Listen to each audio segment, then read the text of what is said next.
Alors, pendant toute cette émission, vous avez été épié par notre caractérologue Maxence Brulard. Alors c'est à vous, Maxence. Qu'est-ce que vous avez retenu comme attitude de Laurent Rebaud? Eh bien, pendant très longtemps, il a beaucoup manipulé son stylo à billes, ce qui est quand même un geste d'anxiété. C'est une chose que j'ai pu remarquer. Un autre geste qui apparaît assez bénin en premier abord, c'est celui de mettre son doigt dans la joue, mais d'une manière très enfoncée, ce qui est presque une sorte d'autodestruction ou une sorte d'auto-accusation. Alors on peut en déduire ceci, il y a certainement un sentiment un peu de culpabilité qu'on pourrait voir comme étant une manière d'être souvent en colère rentrée. On a l'impression qu'il y a de la colère qui est au fond, qui brûle, et qu'il y a toujours une tentative d'éteindre le feu constamment, et qu'il y a une lutte constante entre cette colère latente et puis au fond le désir de la fermer. Alors c'est un geste un petit peu d'auto-accusation.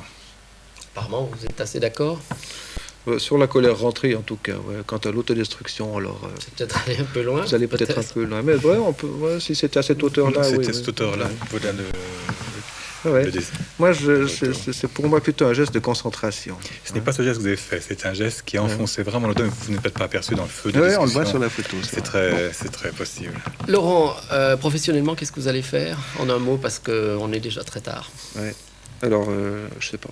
Vous savez pas du tout. Alors c'est vraiment un mot. Merci Laurent Rebaud d'être venu à Face à la Presse ce soir. Et la semaine prochaine, nous recevons le président du Comité international de la Croix-Rouge, Monsieur Cornelio Sommaruga. Je vous souhaite une bonne fin de soirée.